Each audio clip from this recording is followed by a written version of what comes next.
Hi dears, good morning. മനോഹരമായ ഒരു പ്രഭാതത്തിലേക്ക് ഏവർക്കും ഹൃദ്യമായ സ്വാഗതം. പറ്റുന്ന ആളുകൾ ലൈവിൽ വന്നാൽ ഏറെ സന്തോഷം. വളരെ പ്രധാനപ്പെട്ട ഒരു വിഷയം, നമ്മൾ നിരന്തരം ഇടപെട്ടുകൊണ്ടിരിക്കുന്ന ഒരു കാര്യത്തിന്റെ വളരെ ഗൗരവപ്പെട്ട ചില കാര്യങ്ങളെ കുറിച്ചാണ് ഇന്ന് സംസാരിക്കാനുള്ളത്.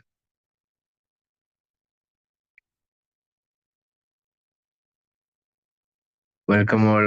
Welcome Saji ma'am, Shaji, Samuel ma'am, Sudheer sir, Anees sir and Sainudheen sir. Direct selling in 2025 എന്നതാണ് ഇന്നത്തെ നമ്മുടെ ടോപ്പിക്.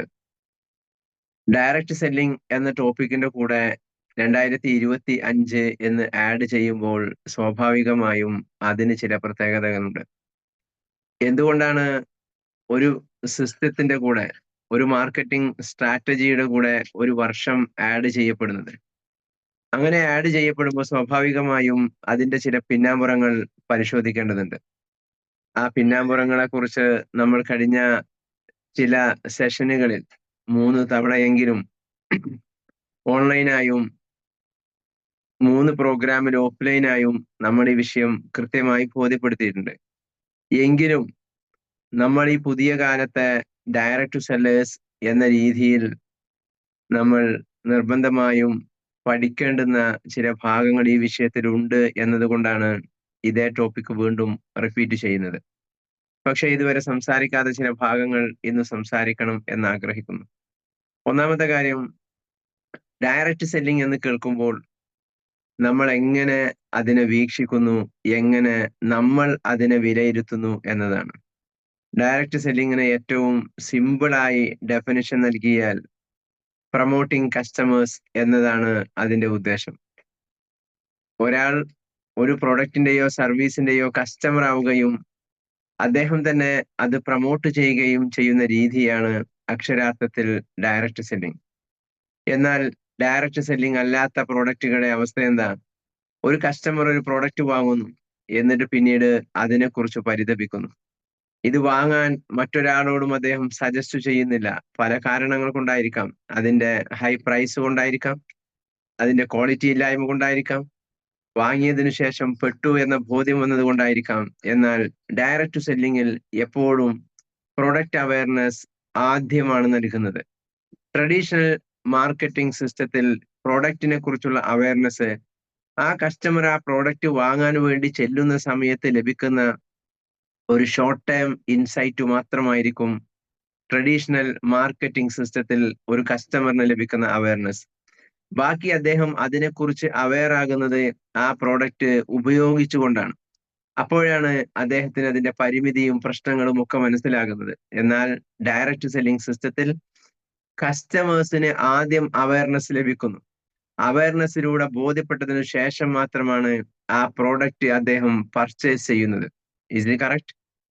ഇതാണ് ഡയറക്റ്റ് സെല്ലിങ്ങും ട്രഡീഷണൽ മാർക്കറ്റിംഗ് സിസ്റ്റവും തമ്മിലുള്ള ഏറ്റവും പരമപ്രധാനമായ വ്യത്യാസം. ഇവിടെയാണ് ഡയറക്റ്റ് സെല്ലിംഗ് 2025 പ്രവേശിക്കുമ്പോൾ നമ്മൾ അതിന് ഇന്ന് വരെ ഉണ്ടായിരുന്ന മാറ്റങ്ങൾ എന്ത് എന്ന് വിലയിരുത്തേണ്ടത്. അവിടെ നമ്മൾ ചർച്ച ചെയ്യേണ്ട പ്രധാനപ്പെട്ട ഒരു ഭാഗം വാട്ട് ഈസ് ദ മാർക്കറ്റിംഗ് എന്നതാണ്. മാർക്കറ്റിംഗ് എന്ത് എന്നറിയുമ്പോഴാണ് നമ്മൾ ഡയറക്റ്റ് സെല്ലിങ്ങിനെ കുറിച്ച് കൂടുതൽ ചർച്ച ചെയ്യാൻ സാധ്യമാകുന്നത്. മാർക്കറ്റിംഗ് എന്ന് പറയുന്നത് യഥാർത്ഥത്തിൽ എല്ലാവരും ചെയ്തുകൊണ്ടിരിക്കുന്നതാണ്. ഞാൻ ഒരു ഫംഗ്ഷന് പോകുമ്പോൾ അവിടെ ആരുമായി മീറ്റ് ചെയ്യുന്നോ, ആരൊക്കെ എന്നെ കാണുന്നോ, ആരോടൊക്കെ ഞാൻ സംസാരിക്കുന്നുവോ അവരൊക്കെ അവരുടെ മനസ്സിൽ എന്നെ കുറിച്ച് നല്ല ഇംപ്രഷൻ ഉണ്ടാവണം എന്ന ധാരയിൽ ഞാൻ ഭംഗിയായി ഡ്രസ്സ് ചെയ്ത്, മനോഹരമായി പല രീതിയിലുള്ള കോസ്റ്റ്യൂം ചെയ്ത്, ഏറ്റവും ഭംഗിയായി അവരോട് ഞാൻ അപ്പിയർ ചെയ്ത്, ഏറ്റവും ഹൃദ്യമായി അവരോട് ഞാൻ പെരുമാറുന്നു. അതിന്റെ പിന്നിൽ ഒരു മാർക്കറ്റിംഗ് ഉണ്ട്. അത് നമ്മളെ തന്നെ വിൽക്കാനാണ്. പണം കൊടുത്തു വിൽക്കാനല്ല, നമ്മുടെ റെപ്യൂട്ടേഷൻ വിൽക്കാൻ. നമ്മൾ സൊസൈറ്റിയിൽ ഏറ്റവും നന്നായി ജീവിക്കുന്നവരാണ് എന്ന ഒരു ഫീല് നമ്മുടെ കൊളീഗ്സിന്, സഹജീവികൾക്ക് ഉണ്ടാക്കി കൊടുക്കുക എന്ന ഒരു മാർക്കറ്റിംഗ് അതിനകത്ത് സംഭവിക്കുന്നുണ്ട്. ശരിയാണോ? നമ്മൾ 50 പേർ പങ്കെടുക്കുന്ന ഒരു മീറ്റിംഗിൽ 20 പേർ സൈൻ ചെയ്ത ഒരു ഫോം നമുക്ക് കിട്ടുമ്പോൾ ആ 20 പേരുടെ റൈറ്റിംഗ്സും അവരുടെ ഫോൺ നമ്പറും അവരുടെ സിഗ്നേച്ചറിനും താഴെ നമ്മൾ നമ്മുടെ പേരെഴുതുമ്പോ, നമ്മുടെ നമ്പർ എഴുതുമ്പോ, നമ്മുടെ സൈൻ ചെയ്യുമ്പോ, നമ്മുടെ പേരെഴുതുമ്പോ അതിനേക്കാൾ മനോഹരമായി എഴുതണം എന്ന് നമ്മുടെ ഉള്ള് അറിയാതെ നമ്മളോട് പറയുന്നുവെങ്കിൽ, അവിടെ ഫോൺ നമ്പർ എഴുതുമ്പോ ഏറ്റവും നല്ല ഒരു ഫാൻസി പ്രിവിലേജ് നമ്പറായി എന്റേത് മാറണം എന്ന് നമ്മൾ ആഗ്രഹിക്കുന്നുവെങ്കിൽ, അവിടെ സിഗ്നേച്ചർ ഇടുമ്പോ അവരെക്കാൾ വെറൈറ്റിയായി ശ്രദ്ധിക്കപ്പെടുന്ന ഒരു നല്ല സിഗ്നേച്ചർ ആണ് എന്ന് എന്റെ തോന്നണം എന്ന് നമ്മൾ ആഗ്രഹിക്കുന്നുവെങ്കിൽ, ആക്ച്വലി ദാറ്റ് ഈസ് മാർക്കറ്റിംഗ്. ലോകത്ത് ഇന്ന് ഇത്രയും കൂടുതൽ മതങ്ങൾ, ഇത്രയും കൂടുതൽ പ്രചാരം നേടാനുള്ള കാരണം എന്താ? Really it is marketing. നമ്മളതിനെ മാർക്കറ്റിംഗ് എന്ന് പറയുന്നില്ല എങ്കിലും ഏറ്റവും കൃത്യമായ ഒരു മാർക്കറ്റിംഗ് ആണ്. ഒരു വിശ്വാസമുള്ളവൻ ആ വിശ്വാസം മറ്റുള്ളവരിലേക്ക് സർക്കുലേറ്റ് ചെയ്യുന്നു, അവനെ അത് ബോധ്യപ്പെടുത്തുന്നു, അവന്റെ ജീവിതാനുഭവങ്ങളുമായി അതിനെ കണക്ട് ചെയ്യുന്നു. ഈ നിലപാടാണ് ശരി എന്ന ബോധ്യത്തിൽ നിന്ന് അവനും അതിന്റെ അനുയായിയായി മാറുന്നു, അവൻ അതിന്റെ ആക്റ്റീവ് മെമ്പറായി മാറുന്നു, വഴിയെ അവനും അതിന്റെ പ്രചാരകനായി മാറുന്നു. സത്യത്തിൽ ദാറ്റ് ഈസ് മാർക്കറ്റിംഗ്. അപ്പോൾ നമ്മൾ പേഴ്സണലായി നമ്മൾ മാർക്കറ്റ് ചെയ്യുന്നുണ്ട്, റിലീജിയസ്ലി നമ്മൾ മാർക്കറ്റ് ചെയ്യുന്നുണ്ട്, നമ്മൾ ഫോളോ ചെയ്യുന്ന പല ഹാബിറ്റ്സുകളെയും നമ്മൾ മാർക്കറ്റ് ചെയ്യുന്നുണ്ട്. ഞാൻ ഇങ്ങനെയാണ് എന്റെ മോർണിംഗ് റൂട്ടീൻ എന്ന് ഞാൻ 10 പേരോട് സംസാരിച്ച് അവരെ ആ റൂട്ടിലേക്ക് കൊണ്ടുവരാൻ ഞാൻ ആഗ്രഹിക്കുന്നത് actually it is a marketing. Yes or no? അപ്പോൾ മാർക്കറ്റിംഗ് എന്നുള്ളത് മാർക്കറ്റിംഗ് ഫേമിൽ നിൽക്കുന്ന വ്യക്തികളോ മാർക്കറ്റിംഗ് പ്രൊഫഷണലുകളോ മാത്രം ചെയ്യുന്ന കാര്യമല്ല. ലോകത്തെല്ലാ മനുഷ്യരും ഏതൊക്കെയോ രീതിയിൽ മാർക്കറ്റിങ്ങിന് വിധേയമാകുന്നു, ഏതൊക്കെയോ രീതിയിൽ എല്ലാവരും മാർക്കറ്റിംഗ് പ്രോസസ്സ് നടത്തിക്കൊണ്ടിരിക്കുകയും ചെയ്യുന്നു. ഇവിടെയാണ് ഡയറക്റ്റ് സെല്ലിംഗ് എന്ന ഒരു കോൺസെപ്റ്റ്. എന്താണ് ഡയറക്റ്റ് സെല്ലിങ്ങിന്റെ കോൺസെപ്റ്റ്? ഞാൻ ഉപയോഗിക്കുന്ന ഒരു പ്രോഡക്റ്റ് ഞാൻ മറ്റൊരാളോട് വാങ്ങാൻ പ്രചോദിപ്പിക്കുന്നു, അയാളെ അതിന്റെ അവയർനെസ് മാർക്കറ്റിംഗ് ആദ്യം നടത്തുന്നു. എന്താണ് ഈ പ്രോഡക്റ്റ്, എന്താണ് ഇതിന്റെ ആവശ്യകത, ആ പ്രോഡക്റ്റിൽ എന്തുകൊണ്ട് ഡയറക്റ്റ് സെല്ലിംഗ് ഇൻഡസ്ട്രികൾ പല കമ്പനികളും ഭംഗിയായ രീതിയിൽ വളരുകയും ഭംഗിയായ രീതിയിൽ വികാസം പ്രാപിക്കുകയും ചെയ്യുമ്പോൾ മറ്റു പല കമ്പനികൾക്കും എന്തുകൊണ്ട് നമ്മുടെ നാട്ടിൽ അത് സാധിച്ചില്ല എന്ന ചോദ്യത്തിൽ നിന്നാണ് എന്തുകൊണ്ട് നമ്മൾ സാൻഡ്ബോക്സ് ടെക്നോളജീസ് ഏറ്റെടുക്കണം എന്നതിന്റെ ഉത്തരം ലഭിക്കുന്നത്. പല കമ്പനികളും ഇവിടെ പ്രൊമോട്ട് ചെയ്യുന്നത് ഹൈ പ്രീമിയം ക്വാളിറ്റി പ്രൊഡക്റ്റുകളാണ്. ആ പ്രോഡക്റ്റുകൾക്ക് ക്വാളിറ്റി കുറഞ്ഞത് കൊണ്ടല്ല, അത് ഉപയോഗിക്കാനുള്ള റേഞ്ചിലുള്ള കസ്റ്റമേഴ്സ് ഇവിടെ ഇല്ല എന്നതാണ് ചില കമ്പനികൾ അനുഭവിക്കുന്ന ക്രൈസിസ്. നമ്പർ 1, പ്രൊഡക്റ്റ് ആവശ്യമില്ലാത്തത് കൊണ്ടല്ല, ആ പ്രൊഡക്റ്റിന് ക്വാളിറ്റി ഇല്ലാത്തത് കൊണ്ടല്ല, പക്ഷെ ആ പ്രോഡക്റ്റ് ഉപയോഗിക്കുവാനുള്ള പ്രീമിയം കസ്റ്റമർ റേഷ്യോ നമ്മുടെ നാട്ടിൽ കുറവാണ് എന്നതാണ് ചില കമ്പനികൾ ഇവിടെ ക്രൈസിസിൽ തന്നെ പതിറ്റാണ്ടുകളായി നിലനിൽക്കുവാനുള്ള കാരണം. രണ്ടാമത്തെ ഒരു വിഭാഗം ഡയറക്റ്റ് സെല്ലിംഗ് കമ്പനികൾ അവരുപയോഗിക്കുന്ന പ്രോഡക്റ്റ് നീഡാണ് എന്ന് ഒരിക്കലും ടാർഗറ്റ് കസ്റ്റമേഴ്സിന് മനസ്സിലാക്കാൻ കഴിയുന്നില്ല. ഹലോ, അവരുപയോഗിക്കുന്ന പ്രോഡക്റ്റ് നീഡാണ് എന്ന് ടാർഗറ്റ് കസ്റ്റമേഴ്സിന് മനസ്സിലാക്കാൻ കഴിയുന്നില്ല, അല്ലെങ്കിൽ അത് മനസ്സിലാക്കുന്ന കസ്റ്റമേഴ്സിന് അത് അഫോർഡബിൾ ആയി മാറുന്നില്ല. ഈ 2 പ്രശ്നങ്ങളാണ് വെൽനെസ് ഇൻഡസ്ട്രികളിലുള്ള പല കമ്പനികളും പല ആപ്ലിക്കേഷനുകൾ സെല്ല് ചെയ്യുന്ന. ഫോർ എക്സാമ്പിൾ, ഫൈനാൻഷ്യൽ ഡിസിപ്ലിൻ നിങ്ങളുടെ ജീവിതത്തിൽ എത്രത്തോളം അനിവാര്യമാണ്, അതുകൊണ്ട് നിങ്ങൾ ഈ കൾച്ചർ മെയിൻറ്റെയിൻ ചെയ്തു പോകണമെന്ന് ഏതെങ്കിലും ഒരു സോഫ്റ്റ്വെയറോ ആപ്പോ വിൽക്കുന്ന കമ്പനി ഒരു സമൂഹത്തെ ബോധ്യപ്പെടുത്താൻ ശ്രമിച്ചാൽ ആളുകൾക്ക് അതിന്റെ ബോധ്യം വരുന്നില്ല. കാരണം അതൊരു നീഡി പ്രോഡക്റ്റ് ആണ് എന്ന് പബ്ലിക് കമ്മ്യൂണിറ്റി വിശ്വസിക്കുന്നില്ല. ഒരു പക്ഷേ ലിറ്ററേറ്ററായ ടെക്കി ലിറ്ററേറ്ററായ ലൈഫ് ലിറ്ററേറ്ററായ ഒരു വിഭാഗം ഒരു പക്ഷേ ഒരു കുറഞ്ഞ പെർസെൻറ്റേജ് അത് സ്വീകരിക്കാം.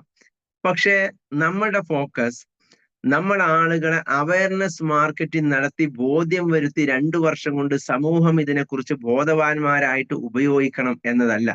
അങ്ങനെയാകുമ്പോൾ ആദ്യത്തെ 2 വർഷം നമുക്ക് മാർക്കറ്റിംഗ് നടത്താൻ മാത്രമേ കഴിയൂ, അവയർനെസ് മാർക്കറ്റിംഗ് മാത്രം നടത്താനേ കഴിയൂ. നമ്മളുടെ അടുക്കൽ നിന്ന് കേൾക്കുമ്പോഴേക്ക് ആളുകൾക്ക് ഓ, ഇത് ഞാൻ അന്വേഷിക്കുന്ന പ്രോഡക്റ്റ് ആണല്ലോ എന്ന ബോധ്യം വരണം. ക്ലിയർ ആണല്ലോ? അവിടെയാണ് എഡ്യൂക്കേഷൻ എന്ന ഓപ്ഷൻ നമ്മൾ സെലക്ട് ചെയ്യാനുള്ള പരമപ്രധാനമായ കാരണം.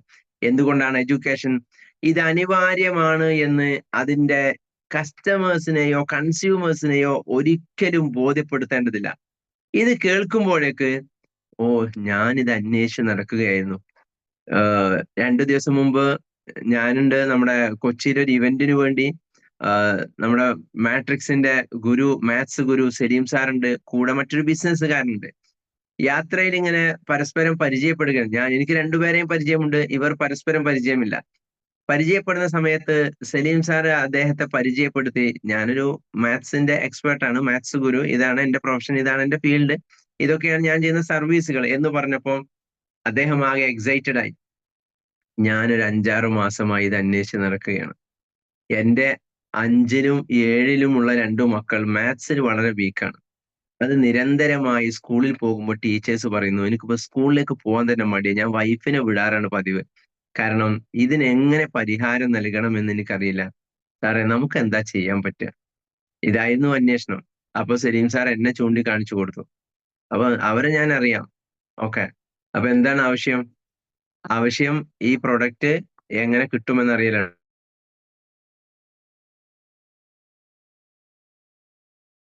ഇതെങ്ങനെ എന്ന് അറിയലാണ്. ഈ അറിയലിൽ നിന്നാണ് അടുത്ത ബിസിനസ് നടക്കുന്നത്. ആ ബിസിനസ് ആണ് നമ്മുടെ പ്രോഡക്റ്റിന്റെ സെല്ലിംഗ്.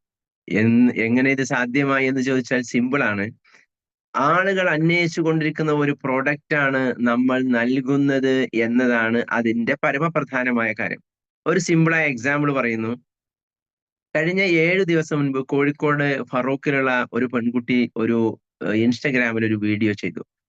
ആ വീഡിയോ, റമദാൻ വരികയാണ്. റമദാനിൽ മലയാളി ഏറ്റവും കൂടുതൽ കഴിക്കുന്ന വിഭവം സമൂസയാണ്. പക്ഷെ ആ സമൂസയുടെ ഓല വാങ്ങി മടക്കി കെട്ടി റെഡിയാക്കി ഉണ്ടാക്കുമ്പോഴേക്ക് ഉണ്ടാകുന്ന പ്രശ്നവും അതിന്റെ പ്രയാസവും. അതിന് ഏറ്റവും സിമ്പിളായി എങ്ങനെ ചെയ്യാം? 2 പത്തിരി പരത്തുന്നു, അത് ഈ അച്ചിലിടുന്നു, കട്ട് ചെയ്യുന്നു. ഒരു 450 രൂപയുടെ ഒരു ഫൈബറിന്റെ ഒരു ഫ്രെയിം അവർ പരിചയപ്പെടുത്തുന്നു. ആ വീഡിയോ 30 ലക്ഷം മലയാളികളാണ് 8 ദിവസം കൊണ്ട് കണ്ടത്. ഏകദേശം 50,000-ലധികം സെയില് അവർക്ക് കിട്ടി. ഞാൻ ഇന്നലെ അവരുമായി സംസാരിച്ചു. എന്തുകൊണ്ട് എന്ന് ചോദിച്ചാൽ, ഈ ഒരു സീസണിൽ, ഈ റമദാൻ കഴിഞ്ഞാൽ ഈ സമൂസയുടെ ഫ്രെയിമിന് പിന്നെ ഇത്ര സെയിൽ ഉണ്ടാവുമെന്ന് യാതൊരു നിർബന്ധവുമില്ല. ഈ ഒരു സമയത്ത് അതിനെ കൃത്യമായി മാർക്കറ്റ് ചെയ്യാൻ അവരുപയോഗിച്ച സ്ട്രാറ്റജിയിൽ നിന്നാണ് ഈ സിസ്റ്റം വർക്കൗട്ട് ആകുന്നത്. ഇനി എന്തുകൊണ്ടാണ് ഡയറക്റ്റ് സെല്ലിംഗ് എന്ന ക്യാപ്ഷന്റെ കൂടെ ഇൻ 2025 എന്ന് വെച്ചത്? അവിടെ നമ്മളൊരു കാര്യം ഉത്ഭവിക്കുന്ന സമയത്തുണ്ടാകുന്ന പല കാര്യങ്ങളും പിന്നീട് അതിലേക്ക് ആഡ് ഓൺ ചെയ്യുമ്പോൾ അത് മറ്റുള്ളവർ അറിഞ്ഞുകൊള്ളണം എന്നില്ല. ഓ, ഇപ്പൊ ഇത് ഇങ്ങനെയാണോ? ഞാനത് അറിയില്ല, ഞാൻ ഈ രീതിയിലാണ് ചെയ്യുന്നത്. കാരണം എന്താ? ഞാൻ അങ്ങനെയാണ് ഇതിനെ കേട്ടത്. അങ്ങനെ പറയുന്നിടത്താണ് ഡയറക്റ്റ് ടു സെല്ലിങ്ങിന്റെ ഏറ്റവും പ്രധാനപ്പെട്ട ഒരു ചാബല്യത നമുക്ക് ബോധ്യപ്പെടുന്നത്. എന്താണ് ആ ചാബല്യത? ഡയറക്റ്റ് സെല്ലിംഗ് ഇൻഡസ്ട്രിയിൽ കാലങ്ങളായി വർക്ക് ചെയ്യുന്ന കുറെ ആളുകൾ, അവർ ഏത് പാറ്റേൺ ആണ് ഫോളോ ചെയ്യുന്നത്? എന്തായിരുന്നോ ഡയറക്റ്റ് സെല്ലിംഗ് ഇൻഡസ്ട്രി ഉത്ഭവിച്ച സമയത്തുണ്ടായിരുന്ന മാർക്കറ്റിംഗ് സ്ട്രാറ്റജി, ആ സ്ട്രാറ്റജി അവർ ഇപ്പോഴും ഫോളോ ചെയ്യുന്നു. എന്താണ് ആ സ്ട്രാറ്റജി? ഫസ്റ്റ് വൺ, ഹോം മീറ്റിങ്ങുകൾ. എന്താണ് ഹോം മീറ്റിംഗ്? ഒരു സറൗണ്ടിങ്സിലുള്ള 8-10 ആളുകളെ വിളിച്ചു കൂട്ടുന്നു. ആ വീടിന്റെ സിറ്റ് ഔട്ടിൽ ഇരിക്കുന്നു. അവിടെ അവരുടെ 10-30 പ്രോഡക്റ്റ് എക്സിബിറ്റ് ചെയ്യുന്നു. ഓരോ പ്രോഡക്റ്റിനെ കുറിച്ച് കാണിച്ചു കൊടുക്കുന്നു. അത് അവരോട് പറയുന്നു. അതിൽ നിന്ന് ഒരു മിനിമം ക്വാണ്ടിറ്റി, അവർ ഒരു ID പർച്ചേസിന് വേണ്ട മിനിമം ക്വാണ്ടിറ്റി അവരെ കൊണ്ട് നിർബന്ധിപ്പിച്ചെടുക്കുന്നു. അവരതിന്റെ 1-2 അവർ ഉപയോഗിക്കുന്ന പ്രോഡക്റ്റ് ഉണ്ടാവും. ആ പ്രോഡക്റ്റ് അവർ ഉപയോഗിക്കുന്നു. ബാക്കിയുള്ള ചില പ്രോഡക്റ്റ് അവരുടെ വീട്ടിന്റെ ഷെൽഫിലുണ്ടാവാം, അവരുടെ കട്ടിലിന്റെ താഴെ ഉണ്ടാവാം, അവരുടെ വാഷ്റൂമിന്റെ വിൻഡോയിൽ ഉണ്ടാവാം. അത് കാലങ്ങളായിട്ട് അവിടെ കിടക്കും. കാരണം എന്താ? അത് അവർ ഉപയോഗിക്കുന്നതല്ല, ഉപയോഗിക്കേണ്ടതാണ് എന്ന ബോധ്യം അവർക്ക് വന്നതുമല്ല. ഒന്നാമത്തെ പാറ്റേൺ ഹോം മീറ്റിങ്ങുകളായിരുന്നു.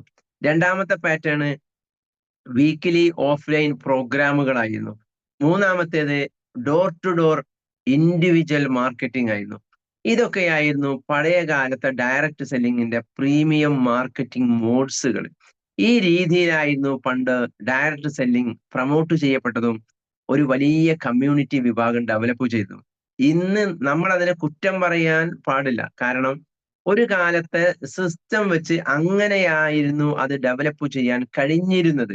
കാരണം അന്ന് അതായിരുന്നു, ഫിസിക്കൽ മാർക്കറ്റിംഗ് ആയിരുന്നു അന്നത്തെ ട്രെൻഡും അന്നത്തെ സിസ്റ്റവും അന്നത്തെ കൾച്ചറും. പക്ഷേ ഡയറക്റ്റ് സെല്ലിംഗ് എന്ന സിസ്റ്റം ലോകത്ത് പ്രചാരം നേടിയതിനു ശേഷമാണ് IoT എന്ന ഒരു കൾച്ചർ ലോകത്ത് വന്നത്. എന്താണ് IoT? ഇന്റർനെറ്റ് ഓഫ് തിങ്കിങ് എന്ന് പറഞ്ഞാൽ ഇന്റർനെറ്റിന്റെ പ്രചാരം ലോകത്ത് വന്നത് പിന്നീടാണ്. ഈ ഇന്റർനെറ്റിന്റെ പ്രചാരം മാർക്കറ്റിംഗിൽ 5 തരത്തിലുള്ള ഇമ്പാക്റ്റ് ആണ് ഉണ്ടാക്കിയത്. ഈ 5 തരത്തിലുള്ള ഇമ്പാക്റ്റ് നമ്മളെ സംബന്ധിച്ച് പരമപ്രധാനമായ കാര്യമാണ്. ഒന്നാമത്തേത്, അത് മാർക്കറ്റിംഗ് ഈസി ആക്കി എന്നതാണ്. ഐ റിപ്പീറ്റ്, ഇന്റർനെറ്റിന്റെ വരവ്, ടെക്നോളജിയുടെ വരവ്, ഇന്റർനെറ്റിലൂടെ ആളുകൾ കണക്ട് ചെയ്യപ്പെട്ടതിന്റെ വരവ്. അതുവരെ നെറ്റ്വർക്ക് മാർക്കറ്റിംഗ് എന്ന് പറഞ്ഞാൽ എന്റെ പേഴ്സണൽ കോണ്ടാക്റ്റിലുള്ള വ്യക്തികൾ, അങ്ങനെയുള്ള കാലത്താണ് നിങ്ങളുടെ കോണ്ടാക്ട് ലിസ്റ്റ് എടുക്കൂ, ആ കോണ്ടാക്ട് ലിസ്റ്റിൽ നിന്ന് നിങ്ങൾ പ്രൈം കോണ്ടാക്റ്റിനെ, ഹോട്ട് കസ്റ്റമേഴ്സിനെ ചാർട്ട് ചെയ്യൂ, അവരെ പേഴ്സണലി പോയി മീറ്റ് ചെയ്യൂ എന്ന് പറഞ്ഞിരുന്ന പഴയ കാലത്തെ ഡയറക്റ്റ് സെല്ലിങ്ങിന്റെ കൾച്ചർ ഇന്നും പല കമ്പനികളും പല ലീഡേഴ്സും ഫോളോ ചെയ്യുന്നുണ്ട്. എങ്കിൽ അതിന്റെ പ്രധാനപ്പെട്ട കാരണം അവർ ആ പഴയ പാറ്റേൺ ഫോളോ ചെയ്യുന്നവരാണ് എന്നതാണ്.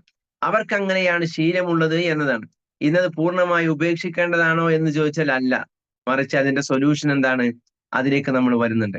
ഒന്നാമത്തെ കാര്യം, ഇന്റർനെറ്റ് ബിസിനസ്സിലേക്ക് കണക്റ്റഡ് ആയതോടുകൂടി, ഇന്റർനെറ്റുമായി ആളുകൾ കണക്ട് ആയതോടുകൂടി അവിടെ ഒരു പുതിയ നെറ്റ്വർക്കിംഗ് വന്നു. പഴയ കാലത്തെ നെറ്റ്വർക്കിംഗ് ആളുകൾ പരസ്പരമുള്ള കണക്ഷൻ ആയിരുന്നു പഴയ കാലത്തെ നെറ്റ്വർക്കിംഗ്. പുതിയ കാലത്തെ നെറ്റ്വർക്കിംഗോ ആളുകളുടെ സോഷ്യൽ മീഡിയ പ്ലാറ്റ്ഫോമുകളുടെ പരസ്പരമുള്ള കണക്ഷനാണ്.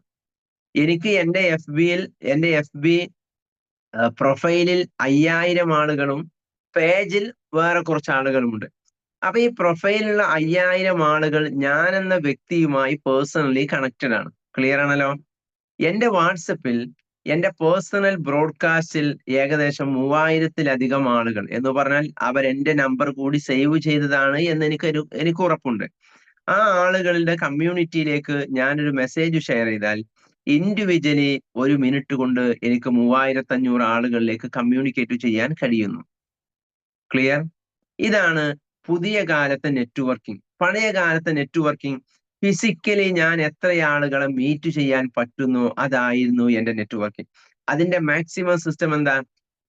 ഞാനൊരു ഇവന്റ് വിളിച്ചു കൂട്ടിയാൽ അവിടെ 500 പേര് പങ്കെടുക്കുന്നു എങ്കിൽ അതായിരുന്നു എന്റെ മാക്സിമം കപ്പാസിറ്റി ഓഫ് നെറ്റ്വർക്കിംഗ്. എന്നാൽ ഇന്നോ, ഞാനൊരു വീഡിയോ ഷെയർ ചെയ്താൽ എത്ര ആളുകൾ അതിനെ 10 ദിവസം കൊണ്ട് കാണുന്നു, അതാണ് ഇന്നത്തെ എന്റെ നെറ്റ്വർക്കിംഗ് കപ്പാസിറ്റി. എന്റെ സോഷ്യൽ മീഡിയയിൽ എത്ര പേരുണ്ടോ അതാണ് എന്റെ നെറ്റ്വർക്കിംഗ് കപ്പാസിറ്റി. എന്റെ മൊബൈലിൽ 7300 ആളുകളുടെ ഫോൺ നമ്പർ ഉണ്ട്. ഈ 7300-ലധികം ആളുകൾ എന്റെ നമ്പർ സേവ് ചെയ്തിട്ടുണ്ട് എന്ന് എനിക്ക് ബോധ്യമുണ്ട്.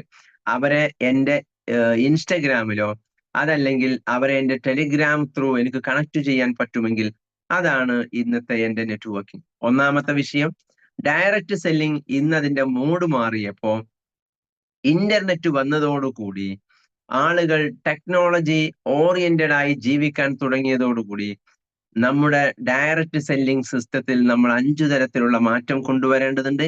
ഒന്നാമത്തേത്, അത് ഈസി ആക്കി നമ്മുടെ പ്രോസസ് എന്നത് ഈസിയായി ആളുകളിലേക്ക് എത്തുവാനുള്ള സംവിധാനം ഇന്റർനെറ്റ് കൾച്ചർ നമുക്ക് നൽകി. രണ്ടാമത്തേത്, ലോ മാൻ പവർ എന്നതാണ്. വളരെ കുറഞ്ഞ മാൻ പവർ കൊണ്ട് നമുക്ക് ഈ കാര്യം ചെയ്യാൻ പറ്റും. എനിക്ക് അതല്ല എങ്കിൽ ഒരു ഉദാഹരണം, ഖുർആനിലും ബൈബിളിലും ഒക്കെ നോഹ പ്രവാചകൻ ഒരുപാട് കാലം 950-ലധികം വർഷം ആളുകളെ 1 to 1 മീറ്റ് ചെയ്ത് ഒരുപാട് ആളുകളെ അവയർനെസ് മാർക്കറ്റിംഗ് നടത്തിയതിനെ കുറിച്ച് വിശുദ്ധ ഗ്രന്ഥങ്ങൾ രേഖപ്പെടുത്തുന്നുണ്ട്. എന്താ അവിടെ ചെയ്തത്? ഒരു മനുഷ്യന്റെ ആയുസ്സിൽ പേഴ്സണലായി ഇൻഡിവിജ്വലായി ഓരോരുത്തരെ കണ്ടിട്ടാണ് ഇത്രയും ആളുകൾ അവർക്ക് മീറ്റ് ചെയ്യാൻ പറ്റിയത്. ഇന്ന് ഒരാൾ ഒരു വീഡിയോ ചെയ്യുന്നു. ഫോർ എക്സാമ്പിൾ, നിങ്ങളിപ്പോ ഇവിടുന്ന് അങ്ങോട്ട് ഇനി ഫോക്കസ് ചെയ്യേണ്ടത് യൂട്യൂബ് ചാനൽ അല്ല, വാട്സപ്പ് ചാനലാണ്. നിങ്ങളുടെ വാട്സപ്പ് എടുക്കുക, അതിന്റെ താഴെ 4 ഓപ്ഷൻസിൽ സെക്കൻഡ് ഓപ്ഷൻസിൽ കാണാം വാട്സപ്പ് ചാനൽ എന്ന്. അവിടെ വാട്സപ്പ് ചാനൽ ഉണ്ടാക്കിയിട്ട് ആ വാട്സപ്പ് ചാനലിലേക്ക് കമ്മ്യൂണിറ്റി കൊണ്ടുവരാൻ പറ്റിയാൽ, ഞാൻ രാഹുൽ ഗാന്ധിയുടെ വാട്സപ്പ് ചാനലിലുണ്ട്. ഈ കഴിഞ്ഞ ഇലക്ഷന് ഏറ്റവും ട്രെൻഡ് ക്രിയേറ്റ് ചെയ്ത ഒരു പയ്യനുണ്ട്, ആളെ പേര് അവിടെ പറയുന്നില്ല. അവൻ വിദേശ രാജ്യത്ത് നിന്നായിരുന്നു മോഡി ഗവൺമെന്റിനെതിരെ ശക്തമായ ക്യാമ്പയിൻ നടത്തിയത്. അവനൊക്കെ 64 മില്യൺ രാഹുൽ ഗാന്ധിക്ക് 38 മില്യൺ, മോഡിജിക്ക് ഏകദേശം 26 മില്യൺ ഒക്കെയാണ് അവരുടെ യൂട്യൂബ് ചാനലിലെ ഫോളോവേഴ്സ്. അവിടെ ഒരു ഫ്ലയർ ഇട്ടാൽ അത്രയും ആളുകൾ സ്പോട്ടിൽ ആ മെസ്സേജ് കാണുന്നു. അവരുടെ വാട്സപ്പിലേക്ക് ആ നോട്ടിഫിക്കേഷന്റെ ഗ്രീൻ ഐക്കൺ വരുന്നു. ക്ലിയർ ആണല്ലോ? ഇതാണ് മാൻ പവർ കുറഞ്ഞുകൊണ്ട് ഈസി ആയിട്ട് വളരെ പെട്ടെന്ന് ആളുകളിലേക്ക് ആക്സസ് ചെയ്യാനുള്ള ഓപ്ഷൻ ഉണ്ടായി. നമ്മൾ എന്തിനാ ഇതിവിടെ ചർച്ച ചെയ്യുന്നത്? ഇത് ഡയറക്റ്റ് സെല്ലിങ്ങിൽ നമ്മൾ ഇംപ്ലിമെന്റ് ചെയ്യേണ്ടിയിരിക്കുന്നു. ഒന്നാമത്തേത്, നെറ്റ്വർക്കിംഗ് ഈസിയായി. രണ്ടാമത്തേത്, അവിടെ മാൻ പവർ എഫേർട്ട് വളരെ കുറഞ്ഞു. മൂന്നാമത്തേത്, ആദ്യത്തേതിനേക്കാളും മാർക്കറ്റിംഗ് ചെയ്യുന്ന ആളുകൾക്ക് ഇത് വളരെ അഫോർഡബിൾ ആയി മാറി. നേരത്തെയാണ് എങ്കിൽ എനിക്ക് 30 പേരെ മീറ്റ് ചെയ്യണമെങ്കിൽ എനിക്ക് 30 യാത്ര ചെയ്യണം, അല്ലെങ്കിൽ ഒരിടത്തുള്ള 10 പേരെ കൂട്ടിയാൽ അത്രയും ഒരു ലോങ്ങിലേക്ക് ഞാൻ യാത്ര ചെയ്യണം. അപ്പൊ അതിനെനിക്ക് വരുന്ന time effort, financial effort, expenditure, ഇതൊക്കെ അതിന്റെ ഭാഗമാണ്. എന്നാൽ ഇന്ന് ഇന്റർനെറ്റിന്റെ വരവോടുകൂടി ഒരു മാസം 300 രൂപയുടെ ഒരു ഡാറ്റയോ 700 രൂപയുടെ ഒരു വൈഫൈയോ എടുത്താൽ അൺലിമിറ്റഡ് ആയി ലക്ഷക്കണക്കിന് ആളുകളിലേക്ക് കമ്മ്യൂണിക്കേറ്റ് ചെയ്യാനുള്ള അവസരം എനിക്ക് നൽകുന്നു എന്നതാണ് ഇന്റർനെറ്റ് മനുഷ്യന്റെ ജീവിതത്തിൽ ഉണ്ടാക്കിയ ഇമ്പാക്ട്. അത് ഡയറക്റ്റ് സെല്ലിങ്ങിൽ പ്രതിഫലിപ്പിക്കേണ്ടിയിരിക്കുന്നു. മൂന്നാമത്തെ അതിന്റെ ബെനിഫിറ്റ്, അഫോർഡബിൾ ആൻഡ് ചീപ്പസ്റ്റ് ആയി മാറി മാർക്കറ്റിംഗ് ചെയ്യുന്ന വ്യക്തിയെ സംബന്ധിച്ചിടത്തോളം. നാലാമത്തേത്, ഇതിന്റെ റിസൾട്ട് 10x പ്രൊഡക്ടിവിറ്റി ആയി. എനിക്കൊരു ദിവസം ഞാൻ പുറത്തിറങ്ങി പേഴ്സണലായി ഫിസിക്കലായി പോയി മീറ്റ് ചെയ്താൽ എത്ര പേരെ എനിക്ക് കാണാൻ പറ്റും? ആ മാൻ പവറിന് ഒരു ലിമിറ്റ് ഉണ്ട്. ഞാൻ എത്ര കൂടുതൽ യാത്ര ചെയ്താലും എനിക്ക് ഒരു ദിവസം കാണാവുന്ന ഒരു 15 മണിക്കൂർ കൊണ്ട് എനിക്ക് മീറ്റ് ചെയ്യാവുന്ന ആളുകൾക്ക് ഒരു ലിമിറ്റ് ഉണ്ട്. എന്നാൽ സോഷ്യൽ മീഡിയയുടെ വരവോടുകൂടി, ഇന്റർനെറ്റിന്റെ അതിപ്രസരത്തോടുകൂടി അത് കൗണ്ട്ലെസ് ആണ്. എനിക്ക് നിർണയിക്കാൻ കഴിയുന്നില്ല ഞാനൊരു വീഡിയോ ചെയ്താൽ അത് ആരിലേക്കൊക്കെ എത്തുന്നു എന്നുള്ളത്. അതിനാണ് പുതിയ കാലത്ത് വൈറൽ മാർക്കറ്റിംഗ് എന്ന് പറയുന്നത്. അപ്പം എത്ര പേരിലേക്ക് എന്റെ സന്ദേശം എത്താൻ കഴിയും? 10x പ്രൊഡക്ടിവിറ്റിയാണ് നമ്മളതിനെ മാക്സിമം പറയുന്നത് എങ്കിലും 10x അല്ല, കൗണ്ട്ലെസ് ആയ രീതിയിലാണ് ഇന്ന് ഇന്റർനെറ്റ് നമ്മുടെ മുമ്പിൽ നൽകുന്ന മാർക്കറ്റിംഗ് ഓപ്പർച്യൂണിറ്റി. അഞ്ചാമത്തേത്, അതിലേക്ക് AI വന്നതോടുകൂടി, കഴിഞ്ഞ ഇവന്റിന് പങ്കെടുത്ത ആളുകൾക്ക് അറിയാം, ഈ കഴിഞ്ഞ ശനിയാഴ്ച AI അവതാറുകളാണ് ഇന്ന് മാർക്കറ്റ് ചെയ്യുന്നത്. നേരത്തെ മാർക്കറ്റിംഗ് വന്നപ്പോ direct sell sorry social media marketing വന്നപ്പോ ആദ്യം ലീഡ് ജനറേറ്റ് ചെയ്യാൻ വേണ്ടി മാത്രമായിരുന്നു ആരെ ഉപയോഗപ്പെടുത്തിയത്? ഇന്റർനെറ്റിനെ ഉപയോഗപ്പെടുത്തിയത്. എന്നാൽ ഇന്ന് ലീഡ് കൺവേർഷന് വേണ്ടി ഇന്റർനെറ്റിനെ AI അവതാറുകളെ ഉപയോഗപ്പെടുന്നു. ടെലികോളിംഗ് ടീമിന്റെ ആവശ്യമില്ലാതെ ബിസിനസ് ജനറേറ്റ് ചെയ്യാൻ സാധ്യമാകുന്ന തരത്തിലേക്ക് ഡയറക്റ്റ് സെല്ലിംഗ് മാറിക്കഴിഞ്ഞു. സോഷ്യൽ മീഡിയ അല്ലെങ്കിൽ ഇന്റർനെറ്റ് മാറിക്കഴിഞ്ഞു. അത് ഡയറക്റ്റ് സെല്ലിംഗിൽ നമ്മൾ ഇംപ്ലിമെന്റ് ചെയ്യേണ്ടിയിരിക്കുന്നു. അഞ്ചാമത്തെ കാര്യം, കസ്റ്റമറെ സംബന്ധിച്ചിടത്തോളം ഇത് ഒന്നുകൂടി കുറഞ്ഞ വിലക്ക് ലഭ്യമാവാൻ തുടങ്ങി. കസ്റ്റമറിന് ഒരു പ്രൊഡക്റ്റ് ലഭിക്കുന്ന പ്രൈസ് ഫിസിക്കലി മാർക്കറ്റ് ചെയ്യുന്നതും ഡിജിറ്റലി മാർക്കറ്റ് ചെയ്യുന്നതും 2 പ്രൈസായി. നിങ്ങൾ പല ഷോപ്പുകളിലും പോയി അന്വേഷിച്ച് നോക്കൂ. Mobile shop, textiles, kids special items ഒക്കെ ഉള്ളിടത്ത് അവർ പറയും സെയില് ഭയങ്കര പ്രശ്നമാണ്. എന്തേ വിഷയം? ഓൺലൈനിൽ ചീപ്പസ്റ്റ് ആണ്. എന്താ ഡയലോഗ്? ഓൺലൈനിൽ ചീപ്പസ്റ്റ് ആണ്. ഓൺലൈനിൽ കുറഞ്ഞ വിലയായതുകൊണ്ട് നമുക്ക് എന്ത് ചെയ്യാൻ പറ്റില്ല, പിടിച്ചു നിൽക്കാൻ പറ്റുന്നില്ല.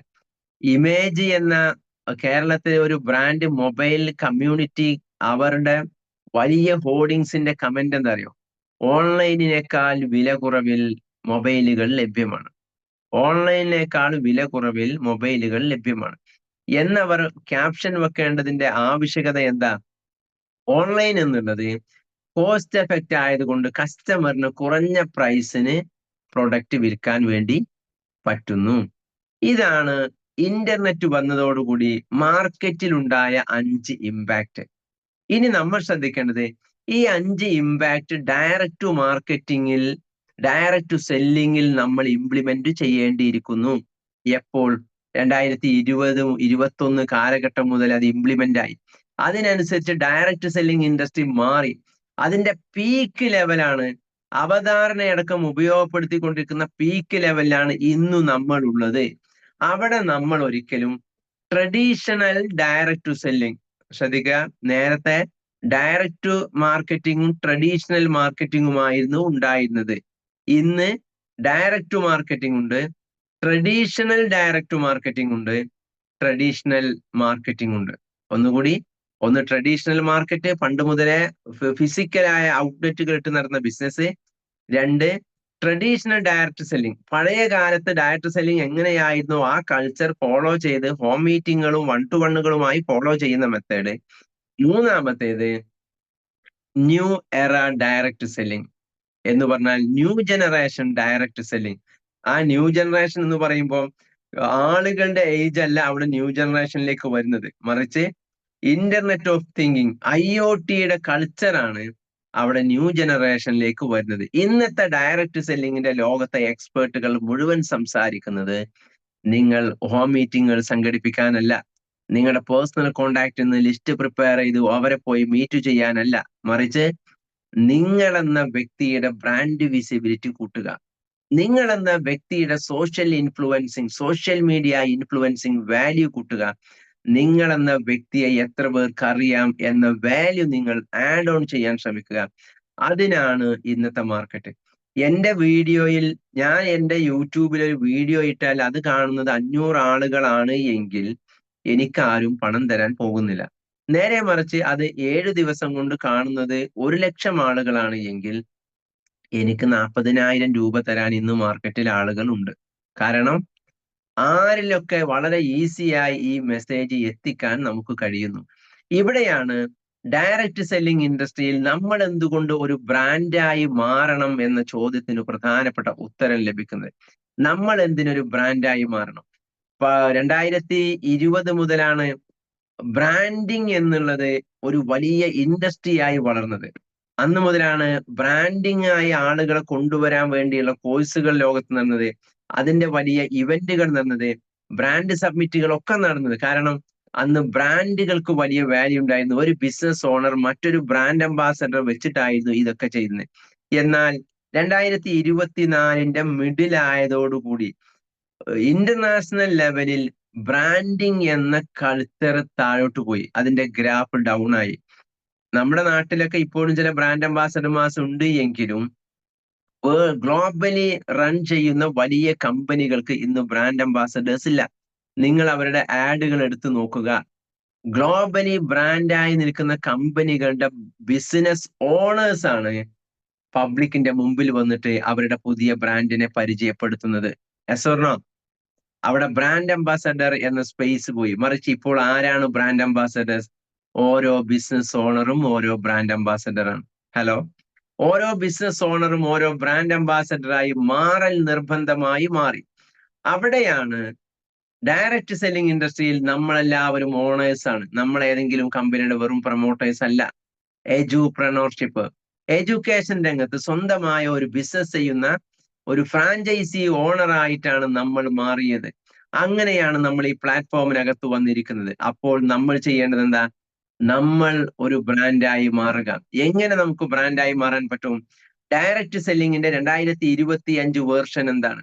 അതിനെ ഡിജിറ്റലി പ്രൊമോട്ട് ചെയ്യാൻ പറ്റുന്ന തരത്തിലേക്ക് നമ്മൾ ഉയരുക. ഇവിടെ ചില കള്ളനാണയങ്ങൾ മാർക്കറ്റിൽ വന്നു എന്നതൊരു വസ്തുതയാണ്.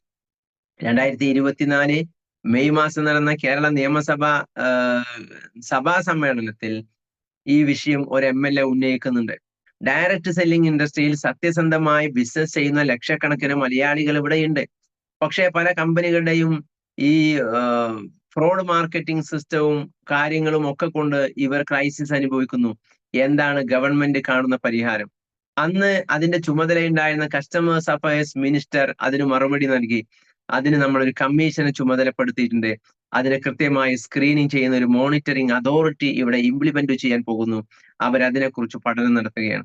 ആ പഠനം നടത്തിയ അതോറിറ്റി CMന്റെ മുമ്പിൽ ഒരു പ്രപ്പോസൽ വെച്ചു. അത് ചർച്ചകൾക്ക് വിധേയമായി ആ ഡ്രാഫ്റ്റിംഗ് ഫൈനലൈസ് ചെയ്ത് 28 പേജുള്ള ഒരു മോണിറ്ററിംഗ് അതോറിറ്റിയുടെ ഒരു സർക്കുലർ ഗവൺമെന്റ് ഓഫ് കേരള പുറത്തിറക്കി കഴിഞ്ഞു.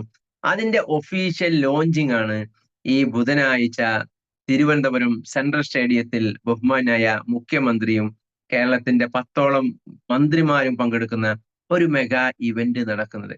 എന്തുകൊണ്ടാണ് ഈ വിഷയം ഇവിടെ സംസാരിക്കുന്നത്? ഡയറക്റ്റ് സെല്ലിംഗ് എന്നുള്ളതിനെ പബ്ലിക് മാർക്കറ്റ് ഒരുപാട് നെഗറ്റീവ് ഫീലിങ്ങോടുകൂടി കാണാനുണ്ടായ സാഹചര്യം ഇതിനകത്ത് ഈ അവസരം ഇതൊരു നല്ല ഓപ്പർച്യൂണിറ്റി ആണെന്ന് മനസ്സിലാക്കി ഇതിനകത്ത് ഒരുപാട് ഫ്രോഡ് കേസുകൾ നിരന്തരമായി വന്നു. ആ വന്നത് പബ്ലിക് കമ്മ്യൂണിറ്റിയിൽ ഈ ഒരു ഭാഗം തെറ്റിദ്ധരിക്കപ്പെട്ടു. നമ്മുടെ മാർക്കറ്റിൽ ഒരിക്കലും നമ്മൾ 5000 രൂപയുടെ കള്ളനോട്ട് ഇന്ന് വരെ കണ്ടിട്ടില്ല. അതിന്റെ കാരണം 5000 രൂപയുടെ നോട്ട് ഗവൺമെന്റ് അടിച്ചിറക്കിയിട്ടില്ല എന്നത് തന്നെയാണ്.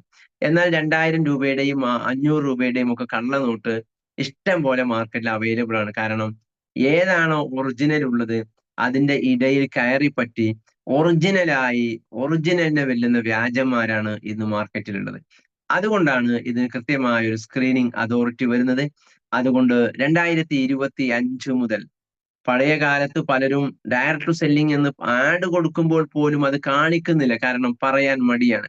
ആ വേർഡ് കേട്ടാൽ ആളുകൾ എക്സിറ്റ് ആകുമോ, നെഗറ്റീവ് ആകുമോ എന്ന് ഭയമാണ്. എന്നാൽ ഇനി അത് പ്രസ്റ്റീജിയസ് ആയി പ്രൗഡായി പറയാൻ പറ്റുന്ന ഒരു വസന്തകാലത്തിലേക്കാണ് നമ്മൾ പ്രവേശിക്കുന്നത്. അതുകൊണ്ട് തന്നെ ഈ പ്രോഗ്രാം വളരെ പ്രധാനമാണ്. ഈ ഇവന്റുകളുടെ പാർട്ടിസിപ്പേഷൻ വളരെ പ്രധാനമാണ്. ആ പ്രോഗ്രാമിന്റെ അനൗൺസ്മെന്റിന്റെ ക്ലിപ്പുകൾ വളരെ പ്രധാനമാണ്. ആ പ്രോഗ്രാം വരുന്നതോടുകൂടി ഡയറക്റ്റ് സെല്ലിംഗ് ഇൻഡസ്ട്രി ഗവൺമെന്റുകൾ വരെ ഇത്ര സപ്പോർട്ട് ചെയ്യുന്ന വലിയ ഒരു സംവിധാനമാണ് എന്നും ഇതാണ് ഇനി പുതിയ കാലത്തിന്റെ ബിസിനസ് എന്നും കഴിഞ്ഞ സെഷനുകളിലൊക്കെ നമ്മൾ പറഞ്ഞിട്ടുണ്ട്. ലോകത്ത് ഏറ്റവും കൂടുതൽ പോപ്പുലേഷൻ ഉള്ള രാജ്യങ്ങൾ China, India, Indonesia, Brazil, America. ഈ 5 രാജ്യങ്ങളിലും 2025 ആ രാജ്യത്തിന്റെ മുഖ്യമായ വരുമാന സ്രോതസ്സായിട്ട് ഡയറക്ട് ടു സെല്ലിംഗ് ഇൻഡസ്ട്രി വരും എന്ന് 2022 ഇന്റർനാഷണലായ ഒരു ഓർഗനൈസേഷൻ നടത്തിയ പഠനമായിരുന്നു. ഈ പഠനത്തിന്റെ ഇമ്പാക്റ്റ് ആണ് 2025 അമേരിക്കയിൽ ഡയറക്ട് സെല്ലിങ്ങിന്റെ എക്സ്പേർട്ട് അവിടുത്തെ ഫിനാൻസ് ഡയറക്ടർ ആയിട്ട് വന്നത്. അതുകൊണ്ടാണ് സെൻട്രൽ ഗവൺമെന്റ് ഡയറക്ട് സെല്ലിങ്ങിന് മാത്രമായ ഒരു സെല്ല് ക്രിയേറ്റ് ചെയ്തത്. അതുകൊണ്ടാണ് എല്ലാ സംസ്ഥാനങ്ങളോടും അതിനുവേണ്ടി പുതിയ ഒരു സമിതി ക്രിയേറ്റ് ചെയ്യാൻ വേണ്ടി സെൻട്രൽ ഗവൺമെന്റ് കൺസ്യൂമേഴ്സ് അഫയേഴ്സും അതുപോലെ തന്നെ കൊമേഴ്സ് മിനിസ്ട്രിയും ഈ 2 വിഭാഗവും അതിനുവേണ്ടി സർക്കുലർ നൽകിയത്. അതിന്റെ അടിസ്ഥാനത്തിലാണ് നമ്മുടെ സംസ്ഥാനത്തും കൺസ്യൂമേഴ്സ് അഫയേഴ്സ് മിനിസ്ട്രിയുടെ ഭാഗമായി ഇതിനുവേണ്ടി പുതിയ ഒരു സമിതി രൂപീകരിക്കപ്പെടുന്നത്. അതുകൊണ്ട് തന്നെ ഇത് ഒരു ഒഫീഷ്യലായ സംവിധാനമായി മാറുകയാണ്. ഗവൺമെന്റ് തന്നെ പ്രൊമോട്ട് ചെയ്യുന്ന ഒരു സംവിധാനമായി മാറുകയാണ്. 2022-ലും 2023-ലും ഒക്കെ നമ്മളൊരു ബാങ്കിൽ ചെന്നാൽ എന്താണ് നിങ്ങളുടെ ബിസിനസ്, നിങ്ങളുടെ ഇൻകം സോഴ്സ് എന്താണ് എന്ന് ചോദിച്ചാൽ ഡയറക്റ്റ് സെല്ലിംഗ് ആണ് എന്ന് പറഞ്ഞിരുന്നുവെങ്കിൽ അവരൊരു വാഹനത്തിന് ലോൺ തരാൻ വരെ അവർ മടിക്കുമായിരുന്നു. കാരണം അവർ പറയാ ഞങ്ങൾ ഇത് റെഫർ ചെയ്തിട്ട് കാര്യമില്ല, നമ്മുടെ സുപ്രീം റീജിയണൽ മാനേജേഴ്സ് ഇതിനെ റിജക്ട് ചെയ്യും, കാരണം ഇത് ഡയറക്റ്റ് സെല്ലിംഗ് ആയതുകൊണ്ട്. എന്നാൽ ആ റിജക്ഷനുകൾ ഇവിടെ അവസാനിക്കുന്നു. കാരണം ഇതിനെ ഒഫീഷ്യലി ലോഞ്ച് ചെയ്യുന്ന ഒരു സിസ്റ്റം വരുന്നതോടുകൂടി നമുക്കിവിടെ പ്രസ്റ്റീജിയസ് ആയി മാറാൻ കഴിയുന്നു. 2 ചോദ്യങ്ങളുടെ ഉത്തരമാണ് നമ്മൾ സ്വയം കാണേണ്ടത്. ഒന്നാമത്തേത്, നമ്മൾ പുതിയ കാലത്തിനനുസരിച്ചുള്ള ഡയറക്റ്റ് സെല്ലിംഗ് പ്രൊമോട്ടേഴ്സ് ആയിട്ട് മാറാൻ തയ്യാറാകുന്നുണ്ടോ? ഉള്ളവർക്കുള്ളതാണ് ഈ മോർണിംഗ് പ്ലാറ്റ്ഫോം. രണ്ടാമത്തേത്, അതിനനുസരിച്ച് നമ്മൾ മാറിയിട്ടുണ്ടോ എന്നുള്ളതാണ് രണ്ടാമത്തെ ചോദ്യം. നമ്മൾ മാറ്റത്തിന് തയ്യാറാവുക. നമ്മുടെ പേഴ്സണൽ ബ്രാൻഡിങ്ങും നമ്മുടെ പേഴ്സണൽ വിസിബിലിറ്റിയും നമ്മുടെ പ്രസന്റേഷൻ സ്കില്ലും നമ്മുടെ സോഷ്യൽ മീഡിയ ഇൻഫ്ലുവൻസും നമ്മൾ ഡെവലപ്പ് ചെയ്യാൻ തയ്യാറായെങ്കിൽ മാത്രമേ നമ്മളെന്ന വ്യക്തിക്ക് റെപ്യൂട്ടേഷൻ ഉള്ളൂ, നമ്മളെന്ന വ്യക്തിക്ക് വാല്യൂ ഉള്ളൂ. അവരെയാണ് പബ്ലിക് കമ്മ്യൂണിറ്റി ബ്ലോഗേഴ്സ് എന്ന് വിളിക്കുന്നത്. അവരെയാണ് പബ്ലിക് കമ്മ്യൂണിറ്റി ഇൻഫ്ലുവൻസേഴ്സ് എന്ന് വിളിക്കുന്നത്. ഇൻഫ്ലുവൻസർ എന്ന് പറഞ്ഞാൽ തന്നെ അതിന്റെ അർത്ഥം സോഷ്യൽ മീഡിയ ഇൻഫ്ലുവൻസർ എന്നാണ്. എന്തേ കാരണം? നമ്മളൊരു കാര്യം പറഞ്ഞാൽ എത്ര പേർ പെട്ടെന്ന് അത് കേൾക്കുന്നു, അതിലേക്ക് എത്തുന്നു. അതിനുള്ള വിസിബിലിറ്റി ക്രിയേറ്റ് ചെയ്യുക എന്നത് നമ്മുടെ ദൗത്യമാണ്.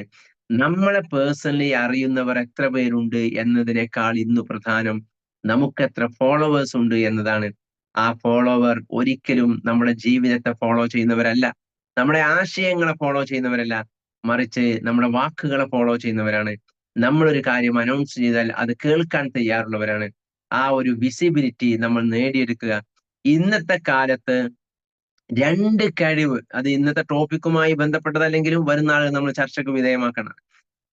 വളർന്നു വരുന്ന കുട്ടികളെ സംബന്ധിച്ച് പലരും ചോദിക്കും എന്തു ചെയ്യണം, അവരെ എന്താക്കണം, എങ്ങനെയാക്കണം എന്നൊക്കെ ഉള്ളത്. 2 ഉത്തരമേ പറയാനുള്ളൂ. ഒന്നാമത്തേത്, ഒരു വ്യക്തിയുടെ ക്യാമറ പ്രസന്റേഷൻ സ്കില്ല് നമ്മൾ ഡെവലപ്പ് ചെയ്യാൻ തയ്യാറാവുക. ഒന്നാമത്തെ കാര്യം, ക്യാമറ പ്രസന്റേഷൻ സ്കില്ല് ഡെവലപ്പ് ചെയ്യാൻ നമ്മൾ തയ്യാറാവുക. രണ്ടാമത്തേത്, ഏതിന്റെയെങ്കിലും ഒന്നിന്റെ മാസ്റ്ററായി മാറുക. ഈ രണ്ടു കാര്യങ്ങൾ നമ്മുടെ കൈവശമുണ്ടോ, നമ്മളാണ് 2025 രാജാക്കന്മാർ. അതുകൊണ്ട് നമ്മൾ എന്തിന്റെ ഫോക്കസിലാണ്, അത് എങ്ങനെ, നമ്മൾ എന്ത് ബിസിനസ് ചെയ്യുന്നു എന്നതിനേക്കാൾ പ്രധാനം നമ്മൾ ചെയ്യുന്ന ബിസിനസ് എങ്ങനെ മറ്റുള്ളവരുടെ മുൻപിൽ നമ്മൾ അവതരിപ്പിക്കുന്നു എന്നതാണ്. അതുകൊണ്ട് നമ്മുടെ പ്രസന്റേഷൻ സ്കിൽ ഏറെ പ്രധാനമാണ്, പ്രത്യേകിച്ച് ക്യാമറ സ്കിൽ. ഈ സ്കില്ലുകൾ നേടിയെടുക്കുക, അതിനുള്ള നിരന്തരമായ ശ്രമം ഉണ്ടായിരിക്കുക. നമ്മുടെ മൊബൈലിലും ക്യാമറയുണ്ട്, അതിലും വീഡിയോയുണ്ട്. വെറുതെ ഇരുന്ന് ഓൺ ചെയ്യുക.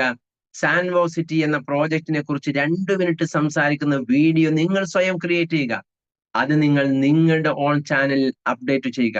നിങ്ങൾ യൂട്യൂബ് കാണാർ മാത്രമേ ഉള്ളൂ, നിങ്ങൾക്ക് സ്വന്തമായി ചാനൽ ഉണ്ടാക്കിയിട്ടില്ല എങ്കിൽ YouTube channel creation Malayalam tutorial എന്നടിച്ചാൽ എങ്ങനെ ഏറ്റവും സിമ്പിളായി നിങ്ങൾക്ക് ഒരു ചാനൽ ഉണ്ടാക്കാം എന്ന് കിട്ടും. YouTube channel creation Malayalam tutorial എന്നടിച്ചാൽ ഏറ്റവും സിമ്പിളായി എങ്ങനെ ഒരു ചാനൽ ഉണ്ടാക്കാം.